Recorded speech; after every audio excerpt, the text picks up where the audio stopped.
حضور آخر میں مبعوث ہوئے ہیں مگر آپ کی تخلیق سب سے پہلے ہوئی ہے۔ ایک بڑا پیارا واقعہ، سرکار دو عالم علیہ السلام نے ایک بار حضرت جبریل امین سے ایک سوال کیا۔ آپ جانتے ہیں جبریل امین یہ فرشتوں کے سردار ہیں اور یہ ہر نبی کے صحابی ہیں، ان کی ہر نبی سے ملاقات ہوئی، حضرت آدم علیہ السلام سے لے کر جناب رسول اللہ علیہ السلام سارے نبیوں سے ملاقات ہوئی۔ آقا نے فرمایا اے جبریل یہ بتاؤ تمہاری عمر کتنی ہے؟ ہاں اب کتنی عمر ہوگی ذرا سوچئے۔ اب جبریل امین نے بڑا یونیک جواب دیا۔ اب آپ کے یہاں بھی کوئی بڑی عمر کے بزرگ ہو نا جن کی 90-100 سال عمر ہو، آپ ان سے پوچھیں نا بابا جی آپ کی عمر کتنی ہے، تو نارملی پرانے بزرگ جو ہے نا کسی واقعے کے ساتھ اپنی عمر بتاتے ہیں کہ میری عمر جب پاکستان بنا تھا تو اتنے سال کا میں تھا، 65 کی جنگ میں میری اتنی عمر تھی۔ ان کو ڈیٹ آف برتھ یاد نہیں ہوتی، وہ کوئی واقعہ بتاتے ہیں کہ اس واقعے کے وقت میں پیدا ہوا تھا یا اتنے سال کا تھا۔ اب جبریل امین کی اتنی لمبی عمر ہے، ان سے پوچھا نبی پاک اے جبریل تمہاری عمر کتنی ہے؟ کہتے حضور عمر تو یاد نہیں ہے، آسمان پر ایک ستارہ ہے جو ہر 70,000 سال کے بعد چمکتا ہے، اور حضور میں نے وہ ستارہ 70,000 بار دیکھا ہے۔ کبھی کیلکولیٹ کیجئے گا 70,000 ملٹیپلائی بائی 70,000، کیلکولیٹر بھی جواب دے جائے گا، اتنی لمبی عمر۔ لیکن نبی پاک کا جواب تو سنیے، میرے آقا فرماتے اے جبرائیل جو چمکتا ستارہ تم ہر 70,000 سال بعد دیکھتے ہو، اے جبرائیل وہ میں ہی ہوں۔ اللہ نے تیرے حبیب کے نور کو اپنے نور سے سب سے پہلے پیدا فرمایا۔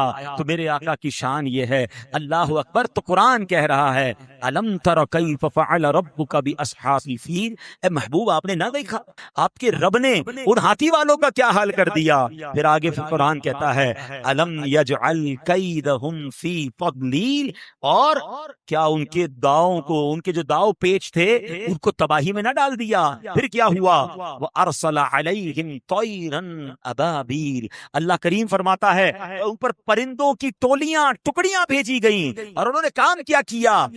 فرمایا وَأَرْسَلَ عَلَيْهِمْ طَيْرًا أَبَابِيلَ تَرْمِيهِمْ بِحِجَارَةٍ مِّن سِجِّيلٍ، فرمایا ان ٹکڑیوں نے، ان ٹولیوں نے، ان پرندوں نے کیا کیا کہ انہیں کنکر کے پتھروں سے مارے، تو پھر بنا کیا ان کا فَجَعَلَهُمْ كَعَصْفٍ مَأْكُولٍ، انہیں چبائے ہوئے بھس جیسا بنا کر رکھ دیا۔ تو ہے میرے پیارے اسلامی بھائیوں، یہ قرآن کی سورت ہمیں وہ فیل والا، وہ ہاتھیوں والا واقعہ بھی یاد دلا رہی ہے، اور نبی پاک کی شان بھی بتا رہی ہے کہ حضور کی آمد کا اعلان کس شاندار انداز میں ہوا، اور اب اس کے بعد کیا ہوا؟ میرے آقا کی ولادت ہوتی ہے۔ آقا پیر والے دن صبح صادق 12 ربیع الاول کو دنیا میں تشریف لائے۔ اب بڑا عشق بھرا سوال ہے کہ حضور رات میں بھی نہیں آئے، دن میں بھی تشریف نہیں لائے، یہ صبح صادق کا وقت کیوں سلیکٹ کیا گیا؟ تو فرمایا رات چاہتی تھی حضور مجھ میں کرم فرمائیں، دن چاہتا تھا حضور میرے دن کے اندر دنیا میں تشریف لائیں۔ اللہ نے دونوں کو راضی کر دیا، رات جا رہی تھی، دن آ رہا تھا، اور حضور دنیا میں تشریف لے آئے۔ آپ تو رحمت للعالمین ہے نا، سب کو کرم فرمانے والے ہیں۔ ایک اور بڑا پیارا سوال، حضور کس دن پیدا ہوئے؟ بتائیے سب مل کے کس دن پیدا ہوئے؟ لوگ کہتے ہیں یار آپ میلاد کیوں مناتے ہیں؟ میرے حضور علیہ الصلوۃ والسلام ہر پیر کو روزہ رکھتے تھے۔ سوال ہوا حضور آپ ہر پیر کو روزہ کیوں رکھتے ہیں؟ تو فرمایا پیر والے دن میری ولادت ہوئی تھی۔ تو حضور تو ہر پیر کو میلاد مناتے ہیں، ہمیں بھی کبھی کبھی کوشش کرنی چاہیے پیر والے دن روزہ رکھیں اور حضور کی سنت پر عمل کریں۔ اب سوال یہ ہے کہ سب سے مقبول دن، سب سے افضل دن تو جمعے کا ہے۔ جمعے کے دن کو یوم العید کہا گیا، پوری قرآن میں سورہ جمعہ موجود ہے۔ جمعے کی ایک نیکی علماء کہتے ہیں 70 نیکیوں کے برابر ہے۔ تو جب اتنا مقدس دن تھا تو حضور پیر والے دن کے دن کی تشریف لائے۔ اللہ کے حبیب ہیں تو اللہ اپنے حبیب کو مقبول ترین دن پیدا فرماتا۔ سوال تو بنتا ہے، بڑا پیارا عشق بھرا جواب علماء دیتے ہیں کہ اگر حضور کی ولادت جمعے کے دن ہوتی نا تو جمعہ کا دن تو ویسے ہی بڑا مقبول ہے، لوگ نماز جمعہ بھی پڑھتے ہیں، عبادت بھی کرتے ہیں، تلاوت بھی کرتے ہیں۔ تو لوگ کہتے چلو آج جمعے کا دن ہے، نماز بھی پڑھ لیں، عبادت بھی کریں، تلاوت بھی کریں، اور آج حضور کی ولادت کا دن بھی ہے۔ یہ ضمناً بات ہوتی ہے، ایکسٹرا بات ہوتی۔ اللہ اکبر، میرے حبیب اس دن تشریف لائے جس دن کو پہلے کوئی شرف حاصل نہیں تھا، دنیا میں کوئی اس دن کی بات نہیں کرتا تھا، مگر حضور علیہ السلام جب پیر کے دن تشریف لائے تو عاشقوں کے لیے عید کا دن پیر کا دن بن گیا، پیر کے دن کو تعظیم دی۔ اللہ کی شان یہ ہے، اللہ یہ چاہتا ہے میرے محبوب کا ذکر ہو تو پھر کسی اور بات کا ذکر نہ ہو، پھر صرف حبیب پاک کی بات ہو۔ اور اعلیٰ حضرت سے پوچھو پیر کے دن کی کیا شان ہے، وہ کہتے ہیں جمعہ مکہ تھا عید اہل عبادت کے لیے، ایک تو جمعہ ہو اور وہ جمعہ بھی مکے کا ہو تو کتنی نیکیاں بڑھ جاتی ہیں. کہتے جو عبادت کرنے والے ہیں نا ان کے لیے تو عید کا دن ہو جاتا ہے اگر جمعہ مکے میں مل جائے. کہتے جمعہ مکہ تھا عید اہل عبادت کے لیے. مجرموں آؤ یہاں عید دوشنبہ دیکھو. اے مجرموں آؤ مدینے میں پیر کا دن دیکھو کیسا عید کا دن ہے. تو اے میرے پیارے اسلامی بھائیوں حضور کی تشریف آوری ہو گئی. اب حضور کے بچپن کے دن اب کیا ہوا. میرے آقا علیہ الصلوۃ والسلام کے جو بچپن کے دن تھے نا عرب کے اندر ایک دستور تھا کہ بچوں کو دودھ پلانے کے لیے دائیوں کے حوالے کیا جاتا ہے تاکہ عربی بھی اچھی ہو جائے اور گاؤں کے اندر مضبوط زبان ہوتی ہے. مثال کے طور پہ زیارت معصوم والے ہیں, آپ لوگوں کی زبان کون سی ہے؟ ہند کو بولتے, ٹھیک ہے نا. اچھا اب یہ ہند کو زبان والے اسلام آباد میں جانے رہنے چلے جائیں, کسی بچے کو آپ کراچی بھیج دیں, تھوڑے دنوں بعد جب وہ آئے گا 2-3 سال بعد تو آپ کہیں گے اس کی ہند کو نہیں رہی ہے, جیسے پنجابی بھی مکس ہو گئی ہے, اردو بھی مکس ہو گئی ہے, اصلی زبان نہیں رہی. اصلی زبان گاؤں میں ہوتی ہے. عرب کے لوگوں کو اپنی زبان سے بڑا پیار تھا, وہ چاہتے تھے بچے کی زبان عربی اچھی ہو جائے تو اپنے بچوں کو گاؤں میں بھیج دیتے تھے تاکہ دودھ بھی پیئیں, صحت مند ماحول بھی ملے, زبان بھی مضبوط ہو جائے. تو حضور علیہ السلام کی بھی ولادت ہو چکی تھی تو مکے میں دائیاں, اس زمانے میں دودھ پلانے والی عورتیں آتی تھی قبیلہ بنی شیبہ سے. تو اب دائیاں آئیں اور آ کر انہوں نے اپنے بچے دیے. ان دائیوں میں ایک دائی تھی, ان کا نام ہے بی بی حلیمہ سعدیہ. بی بی حلیمہ کہتی میں بڑی غربت میں تھی, قحط میں تھی, بھوک کا عالم تھا, میرے اپنے جسم میں دودھ بھی کم تھا.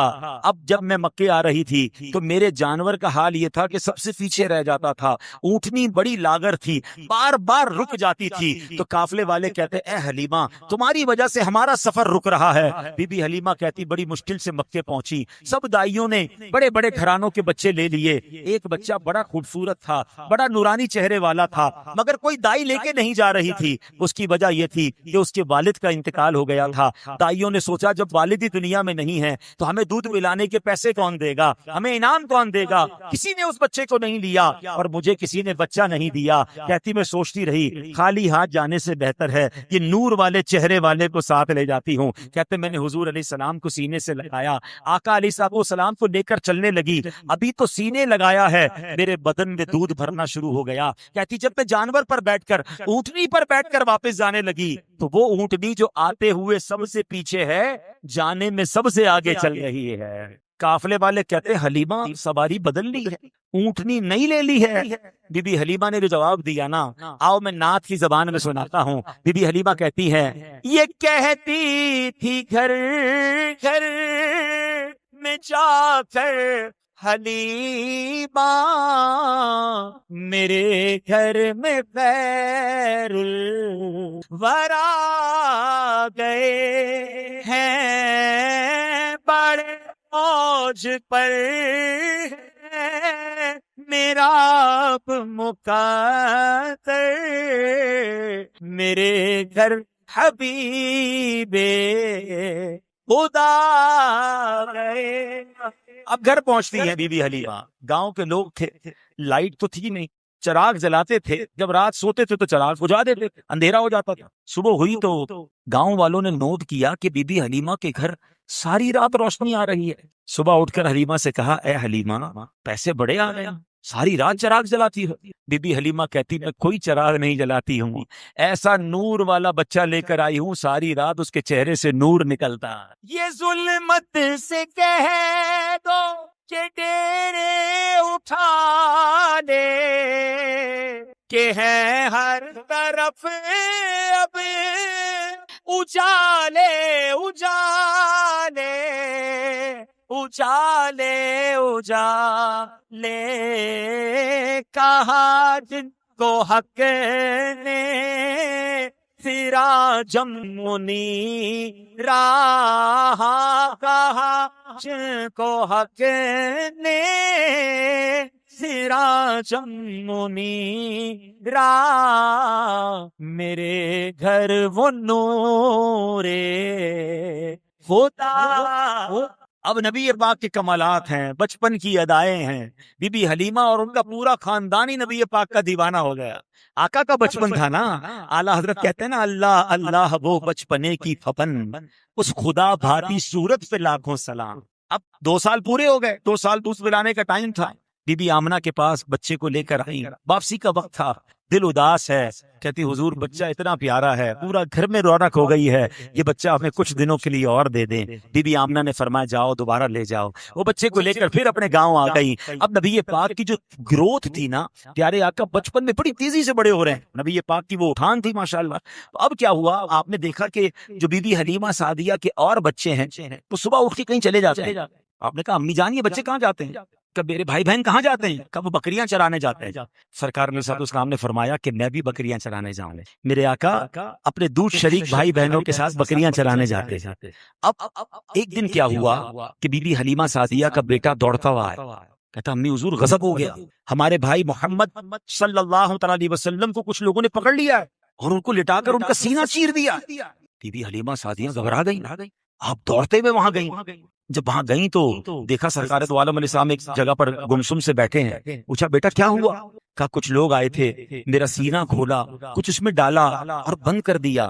سینے سے کوئی نشان نہیں ہے, کوئی تکلیف نہیں ہے. اے میرے پیارے اسلامی بھائیو یہ کیا ماجرا تھا؟ یہ وہ شق صدر تھا, وہ نبی پاک کے سینے کو کھولا گیا, اس پہ نور بھر دیا گیا. اللہ اکبر. یہ نبی پاک کی زندگی میں 4 مرتبہ ہوا ہے. یہ معجزہ ہے سرکار دو عالم علیہ السلام کا. 4 مرتبہ کب ہوا؟ ایک تو یہی 3-4 سال کی عمر ہے, بی بی حلیمہ سعدیہ کے نبی پاک موجود ہیں, سینہ کھول کر نور بھر دیا گیا. علماء کہتے ہیں بچپن میں اس لیے کیا گیا کہ جو بچپن میں بچہ شرارتیں کرتا ہے میرے آقا اس سے دور رہیں. پھر یہ 10-11 سال کی عمر میں پھر کیا گیا کیونکہ اب بالغ ہونا تھا, اور بالغ ہونے کے بعد جو شیطانی خواہشات حملہ کرتی ہیں میرے آقا اس سے پاک و صاف عرفہ و اعلیٰ ہیں, ان کے دل میں نور بھر دیا گیا. اس کے بعد تیسری بار شق صدر کب ہوا؟ سبحان اللہ, وہ اس دن ہوا جس دن رب کی بارگاہ میں معراج کی رات حاضری ہونی ہے. اللہ کا دیدار کرنا ہے نا, کوئی آسان بات تو نہیں ہے. رب کا دیدار کائنات میں ایک ہی ہستی ہے جس نے اللہ کا دیدار کیا. رب کو پیارے آقا کے علاوہ کسی نے اپنے سر کی آنکھوں سے نہیں دیکھا.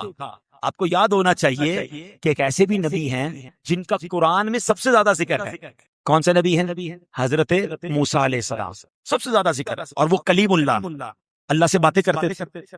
ایک بار رب کریم کی بارگاہ میں انہوں نے عرض کیا ربی ارینی, اللہ میں تجھے دیکھنا چاہتا ہوں. ارشاد ہوا لن ترانی, اے موسیٰ تم مجھے نہیں دیکھ سکتے. اللہ کے حبیب, اللہ کے کلیم ہیں, مگر کہہ رہے اللہ مجھے تجھے تیرا دیدار کرنا ہے. ارشاد کیا ہوا؟ موسیٰ تم نہیں دیکھ سکتے. پھر ارشاد ہوا اس پہاڑ پر دیکھو. اس پہاڑ پر رب نے اپنے نور, اپنی تجلی کو نازل کیا. وہ پہاڑ بھی ریزہ ریزہ ہو گیا, اور اس تجلی کو دیکھ کر حضرت موسیٰ بھی بے ہوش ہو گئے. ایک تجلی کی تاب نہ لا سکے. آج غور سے سنیے, آج فرق سنیے, کلیم اللہ اور حبیب اللہ میں فرق کیا ہے. کلیم اللہ عرض کر رہے ہیں مولا میں دیکھنا چاہتا ہوں, ارشاد ہوا تم نہیں دیکھ سکتے. اور حبیب اللہ تو مکے میں حضرت ام ہانی کے گھر آرام کر رہے ہیں, اور اللہ نے جبریل امین کو بھیجا ہے کہ جا جبرائیل میرے محبوب کو میرے پاس لے آؤ. اور معراج کی رات جب حضور اللہ کی بارگاہ میں جاتے ہیں تو سینہ مبارک کھولا جاتا ہے اور نور داخل کیا جاتا ہے تاکہ رب کے دیدار کی جو تاب ہے, تجلی ہے, وہ حضور اس کو دیکھ سکیں. اللہ اکبر. اور یہی بات تو ہم صلاۃ و سلام میں پڑھتے ہیں نا. اب سمجھیے گا قصہ طور و معراج سمجھے کوئی. طور کا قصہ بھی ہے, معراج کا قصہ بھی. قصہ طور و معراج سمجھے کوئی, فرق مطلوب و طالب کا دیکھے کوئی. کوئی بے ہوش جلووں میں گم ہے کوئی. سمجھ آ رہی ہے؟ حضرت موسیٰ بے ہوش ہیں اور حضور جاتے ہیں تو جلووں میں گم ہو جاتے ہیں. کوئی بے ہوش جلووں میں گم ہے کوئی. کس کو دیکھا یہ موسیٰ سے پوچھے کوئی, آنکھ والوں کی ہمت پہ لاکھوں سلام. حضور کا چوتھی بار شق صدر کب ہوا؟ کہ جب قرآن کی پہلی وحی نازل ہوئی غار حرا میں. قرآن تو ماشاءاللہ علماء بیٹھے ہیں, قرآن خود فرماتا ہے کہ اگر قرآن کو ہم کسی پہاڑ پر نازل کرتے تو خشیت الہی کے سبب یہ قرآن پہاڑ جو ہے وہ ریزہ ریزہ ہو جاتا. یعنی پہاڑ بھی قرآن کا وزن نہیں اٹھا سکتے. اس کا مطلب پھر دنیا میں کون سی جگہ بچتی تھی؟ سب سے زیادہ مضبوط تو پہاڑ ہے نا. مگر سبحان اللہ, قلب مصطفیٰ, سینہ مصطفیٰ صلی اللہ علیہ وسلم کو رب نے طاقت بخشی کہ قرآن حضور کے سینے پر نازل کیا گیا. تو چوتھی بار شق صدر وہاں ہوا. اب بات سمجھنی یہ ہے کہ ذرا سوچو نا میرے حضور کا سینہ کیسا نورانی ہے, بار بار نور داخل کیا گیا. کیسا نورانی دل ہے میرے حضور کا. میرے حضور کے اس پاکیزہ دل کی طرف اعلیٰ حضرت امام اہل سنت کیا پیارا اشارہ کر کے التجا کرتے ہیں، ہم بھی مل کر کرتے ہیں، اللہ حضور کے پاکیزہ دل کے صدقے ہمارے میلے دل کو صاف فرما۔ تو جو چاہے تو ابھی میل میرے دل کے دھلے، آقا تو جو چاہے تو ابھی میل میرے دل کے دھلے، کہ خدا دل نہیں کرتا کبھی میلا تیرا۔ حضور آپ نگاہ فرما دیں، آپ کا تو پاکیزہ دل ہے، ہمارا دل بھی صاف ہو جائے۔ اب اے زیارت معصوم والو آتے ہیں بیان کے پیغام کی طرف کہ حضور کا دل پاک، حضور کا دل صاف، میرے آقا کا دل نورانی۔ اب آقا کے امتی ہم ہیں، میلاد منانے ہم آئے، ہمارے دل کی کیا کیفیت ہے؟ کہ ہمارا دل صاف ہے، ہمارا دل پاکیزہ ہے۔ اللہ کے حبیب علیہ السلام فرماتے ہیں کہ اللہ تمہارے مالوں اور تمہاری صورتوں پر نظر نہیں فرماتا، وَلَٰكِن يَنظُرُ إِلَىٰ قُلُوبِكُمْ، اللہ تمہارے دلوں پر نظر فرماتا ہے۔ اب سب بتائیں، ہم جب صبح نکلتے ہیں گھر سے کیا کرتے ہیں؟ منہ دھوتے ہیں، کپڑے پہنتے ہیں، چہرہ بناتے ہیں، بال بناتے ہیں، کیوں؟ لوگ دیکھیں گے، خوشبو لگاتے ہیں، اچھی بات ہے، منع نہیں ہے، مگر جہاں لوگوں کی نظر پڑ رہی ہے وہ جگہ صاف ستھری ہونی چاہیے۔ جہاں رب کی نظر پڑ رہی وہ دل صاف ہے کہ نہیں؟ یا اس دل میں تکبر ہے، اس دل میں حسد ہے، اس دل میں دشمنی ہے، اس دل میں کینہ ہے، وہ دل تو غرور سے بھرا ہوا ہے۔ تو بتاؤ نا، یہ کیسا امتی ہوں کہ میرے آقا کا دل نورانی اجیالا اور میرا دل گندگی سے بھرا۔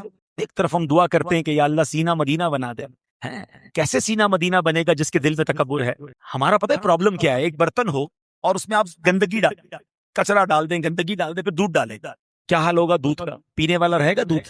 آپ میں بھائی اچھا میٹھا دودھ ڈالا تھا، آپ کہیں گے وہ جو گندگی تھی نا اس نے پورا دودھ گندا کر دیا۔ ہمارا پرابلم یہی ہے، کئی لوگ کہتے ہیں یار نماز پڑھتا ہوں روحانیت نہیں ملتی، ذکر کرتا ہوں وہ لذت نہیں ملتی، قرآن پڑھتا ہوں وہ رکت نہیں ملتی، دعا کرتا ہوں آنسو نہیں بہتے، روزے بھی رکھتا ہوں، ساری نیکیاں کرتا ہوں۔ ہم نیکیاں کر رہے ہیں مگر دل کی گندگی نہیں نکالی ہے۔ گندگی میں دودھ ڈالو گے دودھ خراب ہی ہونا ہے۔ پہلے برتن صاف کر لو، پھر ہر سجدہ مزہ دینے لگے گا، پھر ہر نماز تمہارے درجے بڑھائے گی، ہر دعا میں آنسو بہیں گے، نعت سنو گے تو آنسو نکلنا شروع ہو جائیں گے، کیونکہ پھر دل صاف ہو جائے گا نا۔ ہمارا پرابلم یہ ہے، ہمارے دل میں بہت ساری برائیاں ہم نے پال رکھی ہیں۔ کوئی تکبر میں گرفتار ہے، کوئی غیبت کر رہا ہے، کوئی دشمنیاں پال کے بیٹھا ہے، چھوڑوں گا نہیں، بس موقع ملنے دو، میں تو انتظار میں بیٹھا ہوں کب اس کی کوئی خوشی آئے میں اس کو برباد کر دوں۔ ایک طرف کہتے ہو سلام اس پر کہ جس نے گالیاں سن کر دعائیں دی، سلام اس پر کہ جس نے خون کے پیاسوں کو قبائیں دی، یعنی حضور گالیاں سن کر دعائیں دیں، اور ہم دشمنیاں پال کر رکھیں، تو پھر کیسے امتی ہیں؟ دشمنی ختم کریں۔ تکبر کتنا برا گناہ ہے، حدیث کے اندر آیا جس کے دل میں رائی کے دانے کے برابر تکبر ہوگا۔ رائی کا دانہ کتنا ہوتا ہے؟ اتنا بھی تکبر ہوگا نا، آقا فرماتے ہیں وہ جنت میں نہیں جائے۔ جس کا پورا دل ہی تکبر سے بھرا ہوا ہے اس کا کیا حال ہوگا؟ اور ایک اور بڑی بیماری جو بڑی ہمارے معاشرے میں پھیل گئی ہے، میں آج اس پر کچھ 5-7 منٹ آپ سے بات کرنا چاہتا ہوں آخر میں، اور وہ ہے حسد۔ حسد نے ہمارے معاشرے کو برباد کر دیا۔ بھائی کو بھائی سے حسد ہو گیا، بہن کو بہن سے حسد ہو گیا، دوست کو دوست سے حسد ہو گیا، رشتہ دار کے حسد میں مبتلا، اور یہ حسد کر کے ہم کسی کا نہیں بگاڑتے، ہم اپنا ہی بگاڑ لیں۔ حدیث پاک میں آتا ہے حسد نیکیوں کو اس ایسے کھا جاتا ہے جیسے آگ لکڑی کو کھا جاتی ہے۔ سردیوں میں لکڑی جلاتے ہیں نا، کیا ہوتا ہے لکڑی کا؟ ختم، فنش۔ اب میں نماز بھی پڑھوں، روزے بھی رکھوں، درود بھی پڑھوں، قرآن بھی پڑھوں اور حسد بھی کروں تو خود ہی رات کو اپنی نیکیوں کو آگ لگا دی، زیرو کر دیا ساری نیکیاں۔ غور کریں، حسد کی وجہ سے لوگ بے چین ہیں، بلڈ پریشر کے مریض ہو گئے، نیند نہیں آ رہی، بے سکون۔ میں آج آپ سب کو ایک مشورہ دیتا ہوں، آپ میں سے اگر کوئی ایسا ہے نا جس کو نیند نہیں آتی، رات کو سوچتا رہتا ہے، سکون نہیں ہے، چیک کر لو کسی کا حسد تو نہیں پال لیا، کیونکہ حسد بے سکون کر دیتا ہے۔ حسد جلاتا رہتا ہے، سامنے والا ترقی کرتا رہتا ہے اور بندہ اندر سے جلتا رہتا ہے۔ حسد پتہ ہے کیوں کبیرہ گناہ ہے؟ ایک بات کا جواب دیں، دولت دینے والا کون ہے؟ عزت دینے والا کون ہے؟ اولاد دینے والا کون ہے؟ شہرت دینے والا کون ہے؟ خوبصورت بنانے والا کون ہے؟ جب سب دینے والا اللہ ہے تو اعتراض کس بات کا ہے؟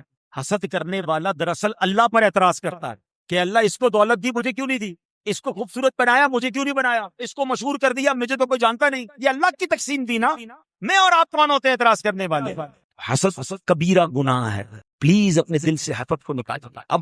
اب میں یہ باتیں کر رہا ہوں نا تو بہت سارے لوگ سوچ رہے ہوں گے یار میں تو حسد نہیں کرتا۔ چلے آج زندگی میں پہلی بار آیا ہوں، ایک چھوٹا سا مدنی ٹیسٹ کر لیتے ہیں۔ بلڈ ٹیسٹ کرواتے نا، کولیسٹرول ہے کہ نہیں، شوگر ہے کہ نہیں، جب بلڈ ٹیسٹ ہوتا ہے تو پتا چلتا ہے۔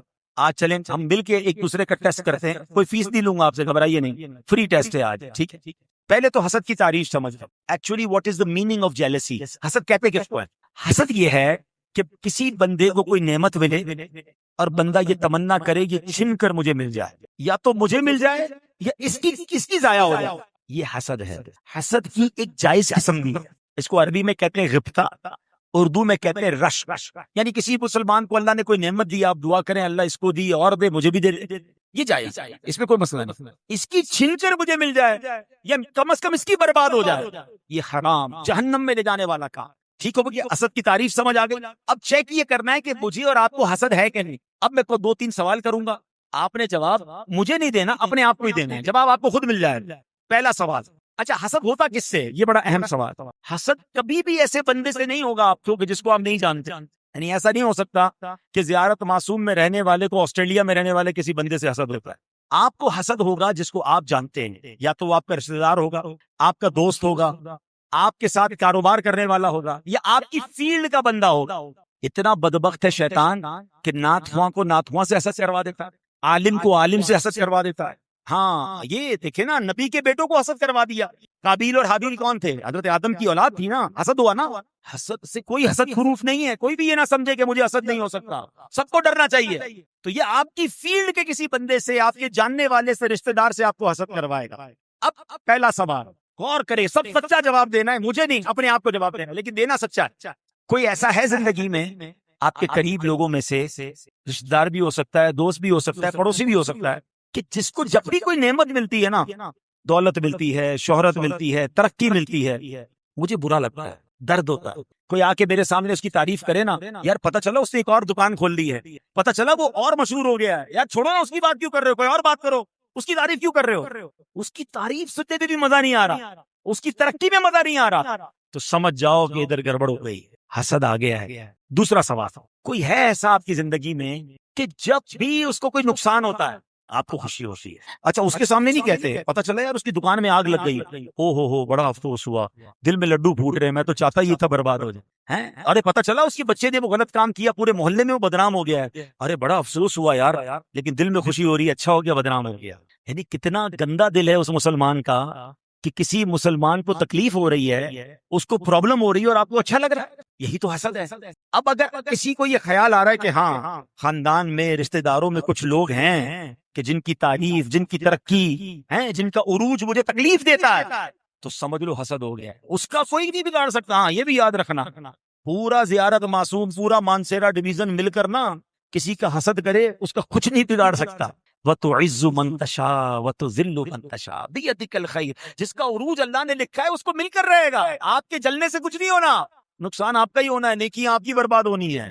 تو اب دل سے حسد نکالنا ہے نا، تو میں اب آخر میں علاج بتا دیتا ہوں۔ ہاں دیکھو آج ربیع الاول کے اجتماع میں آئے نا، آج خالی ہاتھ نہیں جانا، آج دل صاف کر کے جانا ہے۔ حضور کا دل پاکیزہ تھا نا، میں نے بھی اپنے دل کو صاف کرنا ہے۔ کیوں؟ کیونکہ پھر حضور کو بھی تو بلانا ہے نا۔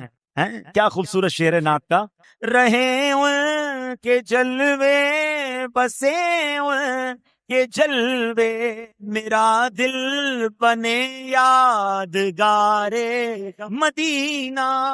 بنانا ہے نا دل کو یادگار مدینہ، آقا کے جلوے چاہیے نا، تو پہلے دل صاف کرنا ہے۔ تو آج کیسے حسد نکلے گا؟ نمبر 1 علاج، نمبر 1 دعا۔ ہر بیماری کا علاج دعا ہے۔ اللہ سے دعا کرتے رہا کریں، اللہ میرے دل کو مسلمانوں کے حسد سے پاک کر دے گا، میرے دل کو تکبر سے پاک کر دے گا، میرے دل کو دشمنیوں سے پاک کر دے، اللہ دل کی تمام گندگیوں سے مجھے بچا لو، میرا رب چاہے تو سب پاک ہو جائے۔ ایک تو دعا کرنا گا۔ اب دوسرا اور تیسرا جو علاج میں بتانے جا رہا ہوں نا، وہ سمجھ لو اینٹی بائیوٹک ہے، انجیکشن لگتا ہے تو درد تو ہوتا ہے، تھوڑا درد ہوگا مگر علاج کمال کا ہے۔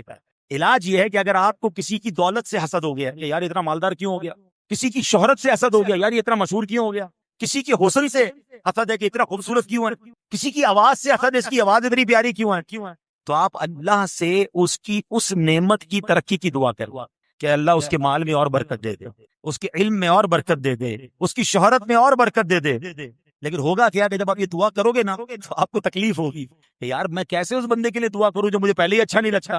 تو سمجھ جاؤ حسد پکا ہے. ایسا گندا ہوں میں کہ مسلمان کے لیے دعا کرنے کا جی نہیں چاہ رہا.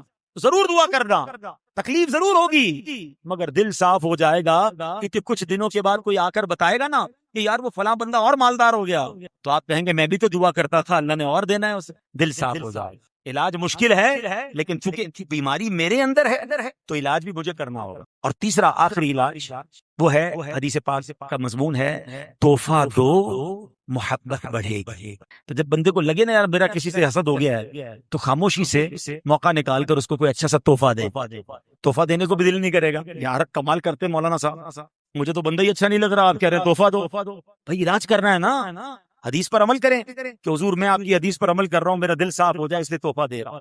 ہاں ایک گڑبڑ مت کر لینا, جا کر یہ کہنا بھائی عبدالحبیب بھائی آئے تھے, اجتماع میں گیا تھا اور انہوں نے کہا جس سے حسد ہو گیا اس کو تحفہ دو, مجھے تم سے حسد ہو گیا تحفہ لے کر آئے, اور لڑائی نہیں کروا دو گے بھائی.